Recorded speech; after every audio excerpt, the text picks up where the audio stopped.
अस्सलाम वालेकुम friends, everyday science YouTube channel की एक नई वीडियो में मैं आप लोगों को खुशामदीद कहता हूं। तो इस एक्सरसाइज को सॉल्व करने से पहले आप लोगों को ये जो एक टेबल है ये बनाना आना चाहिए। अगर आप लोगों को ये टेबल बनाना नहीं आएगा तो फिर आप लोग इस एक्सरसाइज को सॉल्व नहीं कर सकते।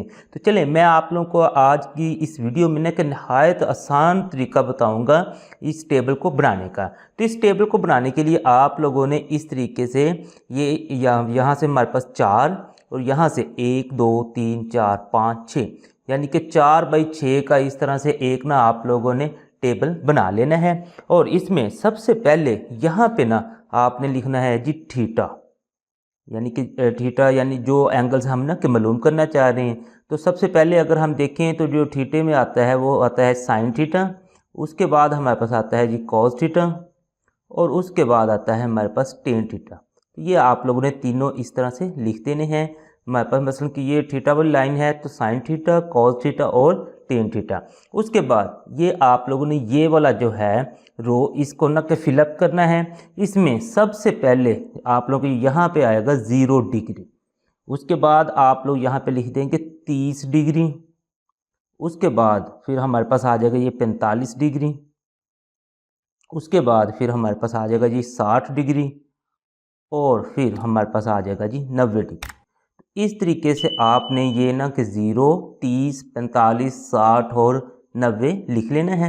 लिखने के बाद इसको ना डिग्री के बाद ना आप लोग इसको रेडियन में भी ना कि लिख दें, यानी कि पाई की फॉर्म में भी। जो 30 डिग्री हमारे पास होता है वो पाई बटा 6 के बराबर होता है और जो 45 डिग्री होता है ये पाई बटा 4 के बराबर होता है।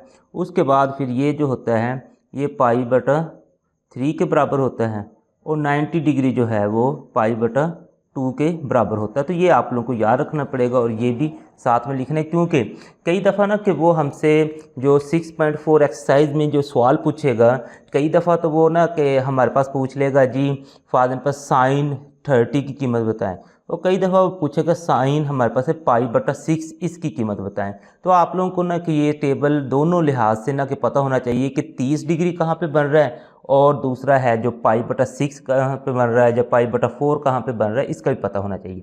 अब हम आते हैं कि इनकी वैल्यूज़ कि यानी कि यहाँ पे जो वैल्यूज़ आएंगी कि वो कैसे आएंगी।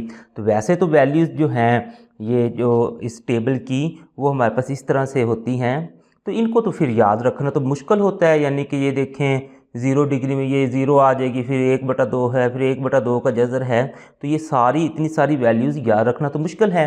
तो मैं आप लोगों को नहायत आसान तरीका बताता हूँ इन वैल्यूज़ को याद रखने का। आप लोगों ने सिंपल करना ये है कि यहाँ पे ना कि 0 लिख देना है, यानी कि पहला जो आप लोगों के पास इस तरह से कॉलम जा रहा है इसके ऊपर 0 लिख दें, दूसरे के ऊपर आप लोग 1 लिख दें, तीसरे के ऊपर 2 लिख दें और आगे जो है फिर 3 लिख दें और ये 4 लिख दें। अब लिखने के बाद नेक्स्ट फिर आपने इन सब को 4 से डिवाइड कर देना है। इस तरीके से 4 से सब को डिवाइड कर देना है।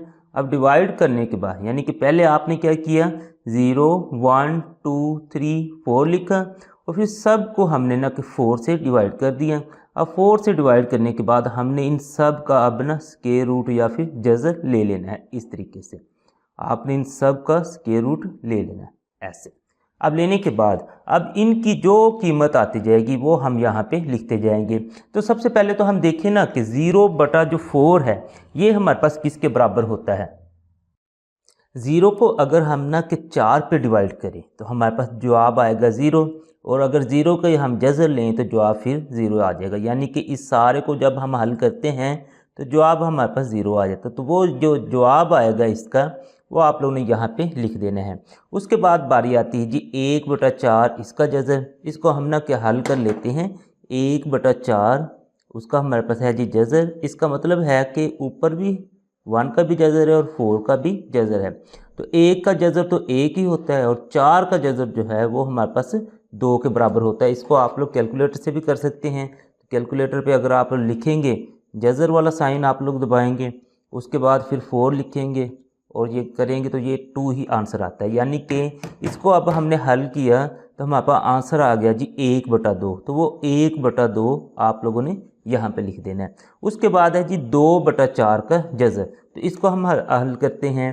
तो 2/4 का जज़र इसको हम लिख लेते हैं जी 2/4 इसका जज़र, इसको अंदर ही पहले ना काट दें तो हमारे पास आ जाता है जी 2 1 2 2 2 4, यानी कि 1/2 सारे का जज़र है। यानी कि ऊपर वाले का जज़र 1 का जज़र लैदा से है, 1 का जज़र तो 1 ही होता है और 2 का जज़र जो है वो लैदा से है। तो इस तरीके से ये जवाब आ जाएगा 1/2 का जज़र।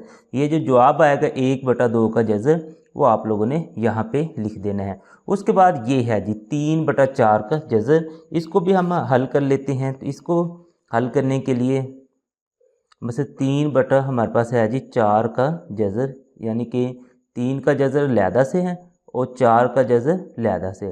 तो 3 का जज़र तो वो शारी में आएगा, इसको तो हमने वैसे ही लिख देना है, और 4 का जज़र 2 के बराबर आ जाता है। यानी कि इसकी जगह ना अब हम लिख सकते हैं 3 का जज़र बटा 2 इस तरीके से।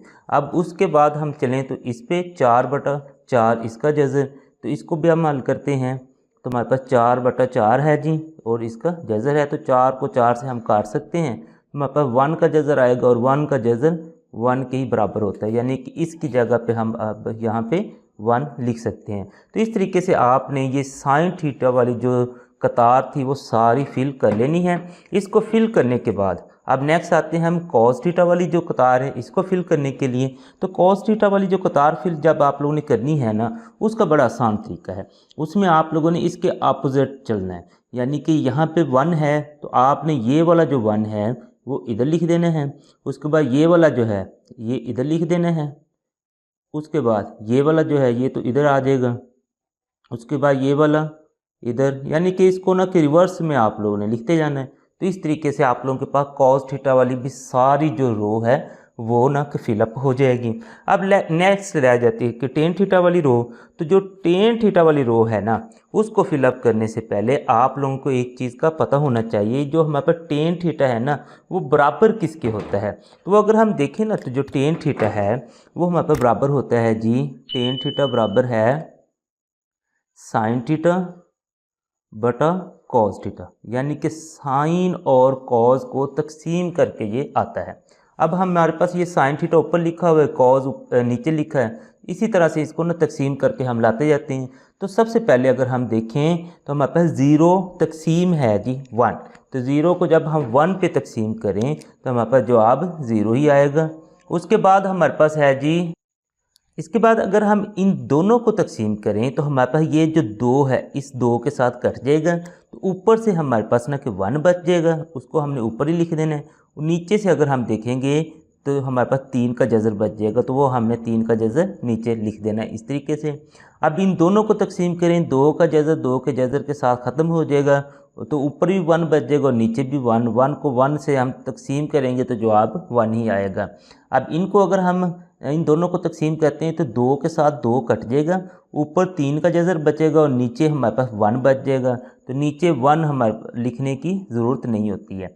अब 1 को जब हम 0 पे तकसीम करते हैं, 0 को जब हमने 1 पे तकसीम किया था तो जवाब 0 आ जाएगा, लेकिन 1 को जब हम 0 पे तकसीम करेंगे तो जवाब 0 नहीं आएगा, ये आ जाएगा हमारे पास इन्फिनिटी। आपने इसको इस तरीके से लिख देना है।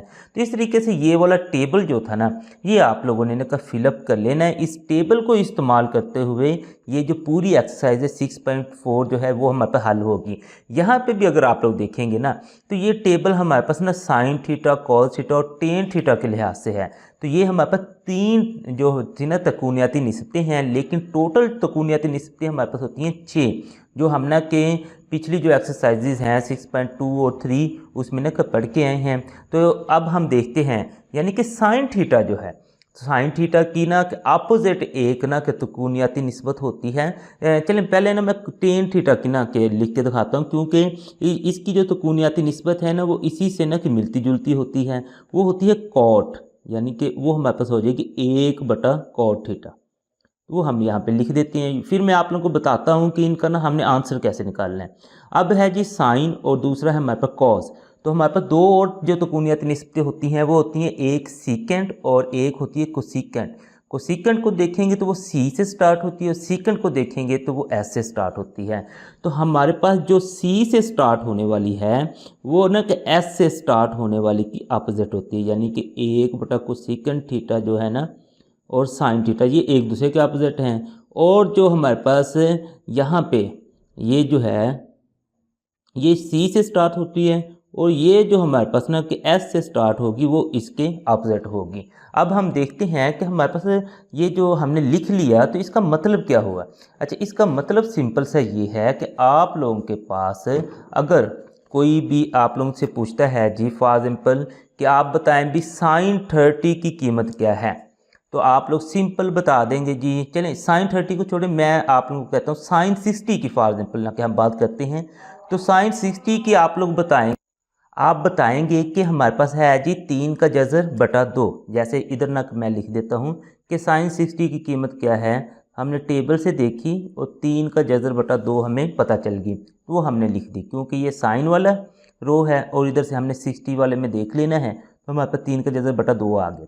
लेकिन अगर वो पूछता है कि कोसिकेंट 60 की कीमत क्या है, तो चूंकि मैंने आप लोगों को यहाँ पे अब बताया है कि साइन और जो कोसिकेंट है ये एक दूसरे के अपोजिट हैं, यानी कि जो हमारे पास साइन 60 की कीमत है इसे अगर मैं उल्ट कर देता हूँ, यानी कि 2/3 का जज़र कर देता हूँ, तो वो मेरे पास कोसिकेंट 60 की कीमत आ जाएगी। तो वो यहाँ पे फिर मैं लिख दूँगा जी 2/3 का जज़र। तो ये इसी तरीके से आप लोगों के पास अगर कोई कॉज की पूछेगा तो वो तो सिंपल ये वाली लाइन देख के बता देनी है, लेकिन अगर सीकेंट की पूछेगा तो उसको हमने के उल्ट करके लिख देना है। इसी तरह से टेन वाली पूछेगा तो ये वाली लाइन है, लेकिन अगर कोटेंजेंट वाली यानी कॉट वाली पूछेगा तो उसको आप लोगों ने अपोजिट यानी कि उल्ट करके ना लिख देना है।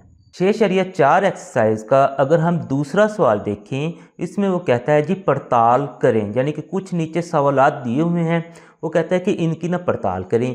तो इनको भी हल करने के लिए हमें वही टेबल की ज़रूरत पड़ेगी, क्योंकि इनकी जो वैल्यूज़ हैं वो हमने टेबल से इस्तेमाल करनी है। तो चलें हम पहला सवाल हल करते हैं। तो हमारे पास है जी 2, ये तो उसी तरीके से आ जाएगा ये, और ये साइन थीटा और कॉस थीटा भी 2 के साथ मल्टीप्लाई हो रही है, तो मल्टीप्लाई में लिखते हैं। तो साइन 60, तो हम ना यहाँ से टेबल से साइन 60 की कीमत देख लेते हैं कि कितनी है। तो वो देखते हैं जो साइन 60 की कीमत है 3 का जज़र बटा 2, तो हम यहाँ पे लिख देते हैं जी 3 का जज़र बटा 2। उसके बाद है जी cos 60, तो इसकी भी कीमत हम टेबल से फिर देख लेते हैं कि cos 60 की कीमत कितनी है। तो cos 60 की कीमत है जी 1/2, तो यहाँ से हम ना फिर 1/2 भी ये इस तरीके से लिख लेते हैं। अब ये देखें ना कि 2 ऊपर है और ये वाले जो 2 हैं ये नीचे हैं, तो ये आपस में कट सकते हैं क्योंकि ये सारी जो कीमतें हैं मल्टीप्लाई में हैं, तो ये 2 इस 2 के साथ कट जाएगा। अब अगर हम देखें ऊपर क्या बचता है, तो वो है 3 का जज़र और 1। 3 के जज़र को 1 से मल्टीप्लाई करें तो वो 3 का जज़र ही आएगा, और नीचे हमारे पास सिर्फ 2 बचता है। तो इस तरीके से ये वाला जो सवाल है वो हमारे पास हल हो गया है। अब हम आते हैं इस सवाल की तरफ। तो ये है जी 2 cos π/6 sin π/6। तो ये भी देखेंगे तो 2 cos और sin के साथ ना कि मल्टीप्लाई हो रहा है, तो 2 हम वैसे लिख देंगे और cos π/6 जो है उसकी कीमत यहाँ से हम देखते हैं। तो π/6 की कीमत हमारे पास cos π/6, सबसे पहले हम cos π/6 की कीमत देखें तो वह है 3 का जज़र बटा 2, हम यहाँ पे लिख देते हैं जी 3 का जज़र बटा 2। उसके बाद है जी sin π/6, तो sin π/6 की कीमत यहाँ से हम निकालते हैं जी, वो हमारे पास है जी sin π/6 की कीमत 1/2, तो वो भी हम लिख लेते हैं जी 1/2। अब ये भी तीनों आपस में मल्टीप्लाई हो रहे हैं, ये 2 ऊपर है और ये वाले नीचे हैं, तो इन्हें हम ना काट सकते हैं। ये 2 इस 2 के साथ कट गया। अब 3 का जज़र 1 से मल्टीप्लाई होगा तो जवाब 3 का जज़र ही आएगा, और नीचे हमारे पास ये 2 ही बचता है तो ये 2 ही आएगा। तो ये इस तरीके से इसका जवाब भी निकल आया है। इसी सवाल का अगर हम तीसरा जुज़ देखें तो हमारे पास है जी 2 sin 45 जमा 2 cos 45। तो ये फिर हम ना कि इसको हल करते हैं। तो सबसे पहले 2 तो हमारे पास उसी तरह से आ जाएगा, और ये जो 2 है इस sin 45 के साथ मल्टीप्लाई हो रहा है, तो हम यहाँ से ना sin 45 की टेबल से ना कीमत देख लेते हैं। तो sin 45 की कीमत है 1/2 का जज़र, तो हम यहाँ पे लिख देते हैं जी 1/2 का जज़र। आगे ये जमा है तो उसी तरह से जमा लगा देना है, ये 2 है और 2 ये कॉज 45 के साथ मल्टीप्लाई हो रहा है, तो कॉज 45 की भी कीमत यहाँ से देख लेते हैं, तो वो है जी 1/2 का जज़र। तो हम ना यहाँ से लिख लेते हैं जी 1/2 का जज़र इस तरीके से। अब नेक्स्ट इसको हल करते हैं, तो ये आपस में कट तो नहीं रहे हैं, तो 2 को हम 1 से मल्टीप्लाई कर देते हैं, तो हमारे पास आ जाएगा ये 2/2 का जज़र। इसमें भी हमारे पास ना कि ये 2 ऊपर मल्टीप्लाई हो जाए, ये भी आंसर आ जाएगा 2/2 का जज़र। अब यहाँ से अगर हम देखें मज़ीद, तो इनको हम ना कि काट तो नहीं सकते डायरेक्ट, क्योंकि दरमियान में प्लस आ गया। तो इसको ना अगर हमने अब प्लस करना है तो नीचे वाला जो है इसका ज़ोज़ाफ़िया या फिर एलसीएम लेना पड़ेगा। तो ये जो 2 का जज़र है ये भी और ये भी, चूँकि ये एक जैसी रकमें हैं तो इनका जो एलसीएम है वो भी वही आ जाएगा। फिर अब 2 के जज़र को 2 के जज़र पे मैं तकसीम करूँ तो जवाब मेरे पास 1 आएगा।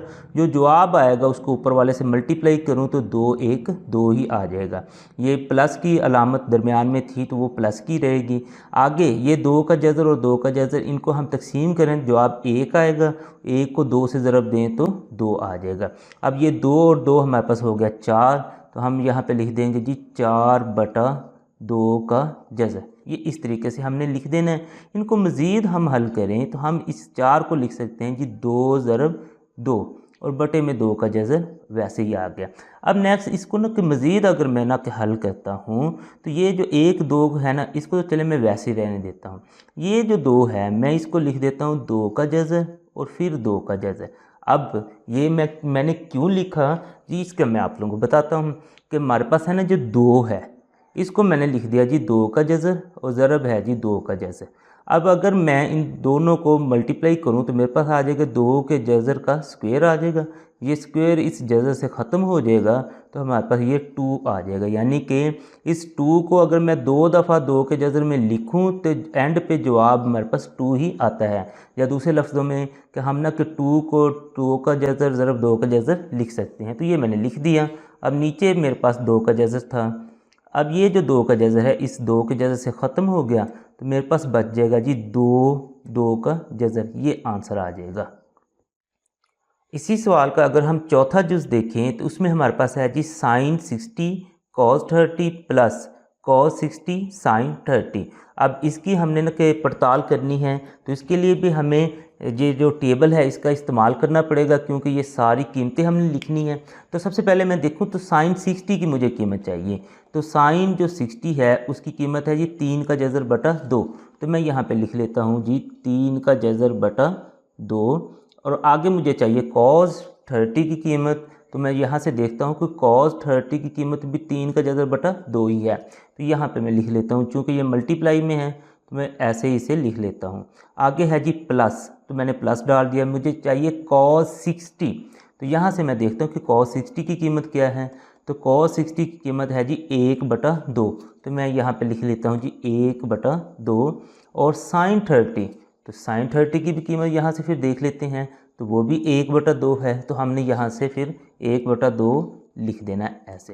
ये सारी कीमतें लिख दी। अब ये दोनों आपस में मल्टीप्लाई हो रहे हैं और ये दोनों आपस में मल्टीप्लाई हो रहे हैं। तो 3 का जज़र 3 के जज़र से मल्टीप्लाई हो रहा है, तो इसका मतलब है ये 3 के जज़र का मुरब्बा बन जाएगा और 2 2 4 हो जाएगा। आगे तो 1 को 1 से ज़रब दें तो जवाब 1 है और 2 2 4 हो जाएगा इस तरीके से। अब इसे मज़ीद हल करें तो ये जो मुरब्बा है इस जज़र के साथ ख़त्म हो जाएगा, ऊपर बच जाएगा 3, ये 4 तो उसी तरह से आएगा और ये भी 1/4 आ जाएगा इस तरीके से। अब इसे मज़ीद हल करते हैं तो हम ना कि इनका ना कि एलसीएम या ज़ोज़ाफ़िया कर लेते हैं 4 और 4 का। जैसा मैंने आप लोगों को पीछे बताया ना 2 के जज़र और 2 के जज़र जब एक जैसी आ जाती है ना तो उनका एलसीएम वही रहता है। तो इसमें मैं ना आप लोगों को लेके भी बता देता हूँ। यानी ये 4 है, इन दोनों का हम एलसीएम लेते हैं तो 2 2 4 2 2 4 और 2 1 2 2 1 2 यानी कि 4 आएगा। ये एक जैसी हैं तो इनका एलसीएम फिर ना कि हमारे पास वही आता है। अब 4 को 4 पे मैंने तकसीम करना है तो जवाब 1 आएगा। जो जवाब आएगा उसको मैंने ऊपर वाले 3 से मल्टीप्लाई करना है तो 3 1 3 ही आ गया। अब दोबारा 4 को 4 पे हमने तकसीम करना है, जवाब 1 आया। जो एक जवाब आया उसको 1 से मल्टीप्लाई करें तो हमारे पास यहाँ पे 1 आ गया। ये 3 और 1 4 है और बटे में भी हमारे पास 4 है। 4 को 4 से हम काट सकते हैं तो एट द एंड हमारे पास जवाब फिर 1 आ जाएगा। इसी सवाल का अगर हम पांचवा जुज़ देखें तो हमारे पास है जी cos 60 cos 30 minus sin 60 sin 30। अब इसकी जब हमने पड़ताल करनी है तो इसके लिए भी हमें टेबल की ज़रूरत पड़ेगी कीमतें लिखने के लिए। तो सबसे पहले हम cos 60 की कीमत देख लेते हैं। तो cos 60 की कीमत है जी 1/2। तो हम यहाँ पे लिख लेते हैं जी 1/2 और ये मल्टीप्लाई हो रहा है जी cos 30 से। तो अब हम cos 30 की कीमत देखते हैं कि वो कितनी है। तो वो इधर से अगर हम देखें cos 30 की कीमत तो वो हमारे पास है जी 3/2। तो हमने लिख देना है जी 3/2। अब माइनस है वो उसी तरीके से आ जाएगी। अब नेक्स्ट है जी sin 60। तो यहाँ से अगर हम देखें तो sin जो 60 है उसकी कीमत 3/2। तो हम लिख लेते हैं जी 3/2 मल्टीप्लाई है जी sin 30 से। तो sin 30 की कीमत देखें, ये sin है ये 30 है तो 1/2 है। तो हम यहाँ पे लिख लेते हैं अब 1/2 इस तरीके से। अब ये जो ऊपर वाले 3 का जज़र इसको 1 से मल्टीप्लाई करेंगे तो ये जवाब 3 का जज़र ही आ जाएगा। 2 को 2 से करें तो 4 आ जाएगा। माइनस में 3 के जज़र को 1 से मल्टीप्लाई करें तो जवाब 3 का जज़र है और 2 को 2 से करें तो जवाब 4 ही है। अब इसे मज़ीद हल करें तो हमारे पास इनका एलसीएम लेना पड़ेगा। तो एलसीएम 4 आ जाएगा। 4 को 4 से तकसीम करें जवाब 1 है तो 1 को 3 के जज़र से ज़रब दें तो जवाब 3 का जज़र आ जाएगा। माइनस उसी तरीके से 4 को 4 पे हम तकसीम करें जवाब 1, इस 1 को 3 के जज़र से हम ना मल्टीप्लाई करते हैं तो 3 का जज़र ही जवाब आएगा। अब 3 के जज़र में से हम 3 का जज़र निकालें तो जवाब आता है जी 0 और बटे में है जी 4। जब 0 को 4 पे तकसीम करेंगे तो जवाब हमारे पास 0 आ जाएगा। इसी सवाल का अगर हम छठा जुज़ देखें तो हमारे पास है जी sin 60 cos 30 माइनस में है जी cos 60 sin 30। तो इनकी कीमतें लिखने के लिए हम ना टेबल का इस्तेमाल करते हैं। तो हमारे पास है जी sin 60। तो sin 60 की कीमत देखें तो ये है जी 3/2। तो हम यहाँ पे लिख लेते हैं जी 3/2 और इसको मल्टीप्लाई करेंगे जी cos 30 से। तो यहाँ से हम ना कि cos 30 की कीमत देखें तो cos 30 की कीमत है जी वो भी 3/2 ही है। तो हम यहाँ पे लिख लेते हैं जी 3/2 इस तरीके से। अब ये माइनस है तो ये उसी तरह से माइनस में आ जाएगी। आगे है जी cos 60। तो cos 60 की अगर हम कीमत देखें तो वो है जी 1/2। हम यहाँ पे लिख देते हैं जी 1/2। चूँकि मल्टीप्लाई हो रहा है जी sin 30 से तो sin 30 की अगर हम कीमत देखें तो वो है 1/2। तो हम यहाँ पे 1/2 लिख देंगे इस तरीके से। अब नेक्स्ट इसे मज़ीद हल करते हैं तो ये 3 का जज़र ये आपस में जब मल्टीप्लाई होंगे तो ये 3 के जज़र का स्क्वायर बन जाएगा। 2 2 हमारे पास 4 आ गया। माइनस 1 को 1 से ज़रब दें तो जवाब 1 ही आता है और 2 2 4 आ गया। अब इनको मज़ीद हल करें तो ये जो जज़र है इस स्क्वायर के साथ या मुरब्बे के साथ ख़त्म हो जाएगा। तो ये आ जाएगा 3/4 और ये आ जाएगा जी 1/4 इस तरीके से। अब इसका एलसीएम या इज़ाफ़े कर लें तो वो 4 ही आएगा। तो हमने इसको लिख देना है। 4 को 4 पे तकसीम करें जवाब 1 आएगा। जो जवाब 1 आएगा उसको 3 से ज़रब दें तो 3 ही आ जाएगा। तो ये माइनस अलामत उसी तरीके से आ गई। फिर 4 को 4 पे तकसीम करें जवाब 1, 1 को 1 से ज़रब दें तो जवाब हमारे पास 1 आ गया। अब 3 में से 1 निकालें तो हमारे पास 2 आता है। तो 2/4 इसको हम काटें 2 1 2 2 2 4 तो जवाब आ जाएगा जी 1/2। इसी सवाल का अगर हम सातवां जुज़ देखें तो उसमें हमारे पास है जी cos 60 cos 30 plus sin 60 sin 30। तो टेबल का इस्तेमाल करते हुए हम ना कि कीमतों को देखते हैं। तो हमारे पास सबसे पहले है जी cos 60। तो cos 60 की हम देखें कीमत है वो जी 1/2। तो हम यहाँ से फिर ले लेते हैं जी 1/2। अब नेक्स्ट है जी हमारे पास cos 30। तो cos 30 की अगर हम कीमत देखें वो 3/2 है। तो हम यहाँ पे लिख देते हैं जी 3/2। ये प्लस उसी तरीके से आ जाएगा sin 60। तो sin 60 की अगर हम कीमत देखें तो वह है 3/2। तो हम यहाँ से फिर लिख लेते हैं जी 3/2 मल्टीप्लाई में है जी sin 30। तो sin 30 की कीमत देखें तो वो है 1/2। तो हम यहाँ पे लिख देते हैं जी 1/2। अब इनको हल करते हैं तो 3 के जज़र को 1 से ज़रब दें तो जवाब 3 का जज़र ही आएगा। 2 को 2 से ज़रब दें तो वो 4 आ गया। अब फिर 3 के जज़र को 1 से ज़रब दें तो जवाब हमारे पास 3 का जज़र ही आएगा। और फिर नेक्स्ट है जी 2 को 2 से ज़रब दें तो वो 4 आ जाएगा। अब इनका हम ना एलसीएम लेते हैं तो ये 4 ही आएगा क्योंकि एक जैसे हैं। 4 को 4 पे तकसीम करें तो जवाब 1 आया। जो 1 आया उसको 3 के जज़र से ज़रब दें तो 3 का जज़र ही हमारे पास आ जाएगा। ये जो अलामत है वैसे आ जाएगी। 4 को 4 से तकसीम करें जवाब 1 आएगा और ये 3 का जज़र से मल्टीप्लाई होगा तो वो 3 का जज़र ही आ जाएगा।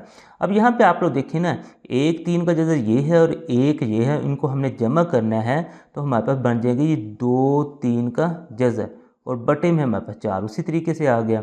अब इनको ना जज़र वाली जो अंदर वाली रकम है ना वो नीचे वाली से नहीं कर सकती क्योंकि वो जज़र के बाहर है, लेकिन ये जो बाहर वाली है वो इसके साथ कर सकती है। 2 1 2 2 2 4, तो हमारे पास आंसर आ जाएगा जी 3 का जज़र बटा 2।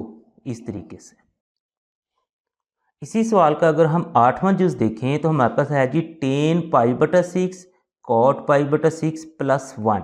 तो हम टेबल का इस्तेमाल करके इनकी कीमतें लिख लेते हैं। तो सबसे पहले हम देखें 10 पाई बटा 6, तो ये 10 है और पाई बटा 6 ये है, तो हमारे पास जवाब इसका आता है जी 1 बटा 3 का जज़र। हम यहाँ पे लिख लेते हैं जी 1 बटा 3 का जज़र। अब कॉट पाई बटा 6 इसके साथ मल्टीप्लाई हो रहा है, तो कॉट की अगर हम कीमत देखें तो कॉट चूँकि इसका उल्ट होता है तो यहाँ से ना कि पाई बटा 6 की कीमत देखें तो ये 1 बटा 3 का जज़र है 10 की, तो इसको उल्ट करें यानी 3 के जज़र को ऊपर ले आएँ और 1 को नीचे ले आएँ, तो इसकी फिर हमारे पास कीमत बन जाएगी अकेला 3 का जज़र, क्योंकि 1 तो नीचे हमने लिखना ही नहीं होता, तो हम लिख लेते हैं जी 3 का जज़र। और ये प्लस जो 1 है वो उसी तरीके से साथ आ जाएगा।